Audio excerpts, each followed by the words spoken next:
Assalamualaikum Ibu. Di sini saya Latifah dari Poltekkes Kebidanan Karawang.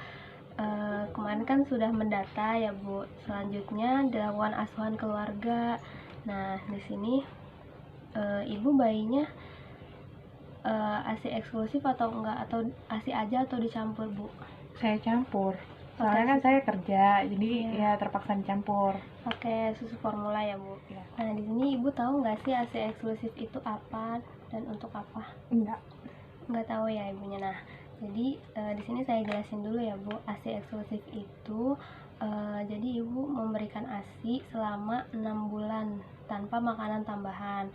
Nah manfaatnya itu banyak banget. Jadi untuk buat dedenya jadi supaya gak gampang sakit, buat imunitas dedenya jadi biar bagus gitu. Nah kalau buat ibunya itu untuk mencegah kanker payudara juga ya Bu ya. Nah di sini kan ibunya kerja ya Bu, kadang suka susah bagi waktunya ya. Ya. Jadi di sini saya mau jelasin gimana sih caranya biar ibu tetap bisa ASI tapi ibu juga sambil kerja gitu. Nah yang pertama persiapan. Jadi yang harus disiapin itu pengetahuan ibunya tentang ASI ini gitu. Jadi ibu harus punya banyak info lah, bisa dari bidan atau dokter gitu. Nah yang kedua itu memompa ASI. Jadi walaupun ibu bekerja, ibu bisa tetap ngasih. Jadi ibunya dipompa dulu gitu ASINya, payudaranya dipompa dulu. Setelah itu kan bisa disimpan di freezer atau di kulkas gitu ya Bu. Nah yang ketiga itu koordinasi. Di sini ibu tinggalnya yang ngasuh dedenya ketika ibu kerja siapa? Neneknya.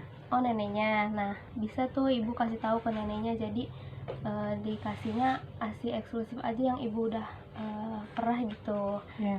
Nah jadi tetap bisa dikasih gitu walaupun ibunya kerja. Kan ibu udah mompa ASI sebelum bekerja tuh, jadi ditaruh di kulkas gitu.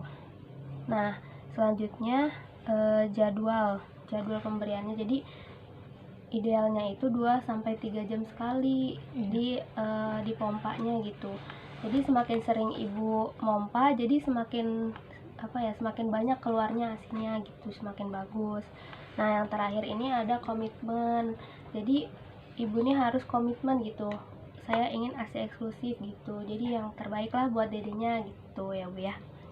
Nah sampai di situ ibunya paham. Nah selanjutnya kalau misalnya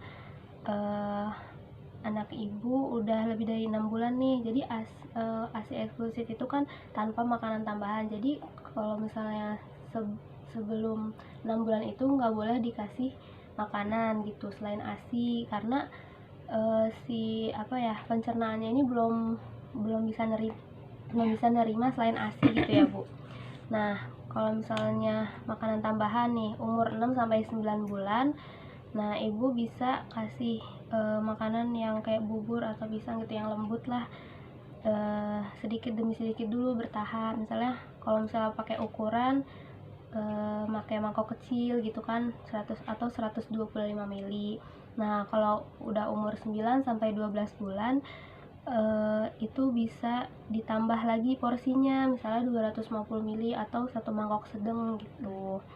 Nah terus kalau misalnya umurnya 12-24 bulan, ibu bisa kasih lebih banyak lagi, misalnya 250 ml gitu kan, bisa dikasih bubur atau biskuit yang dikasih air hangat gitu kan, jadi dia kayak bubur gitu buat ngemil dedenya juga kayak gitu. Terus ibunya juga bisa banyak minum kalau misalnya emang ASINya kurang gitu, banyak minum. Terus makanannya juga kayak sayur-sayuran, daging gitu, supaya ASINya juga bagus, keluarnya banyak gitu ya Bu ya. Terima kasih Bu.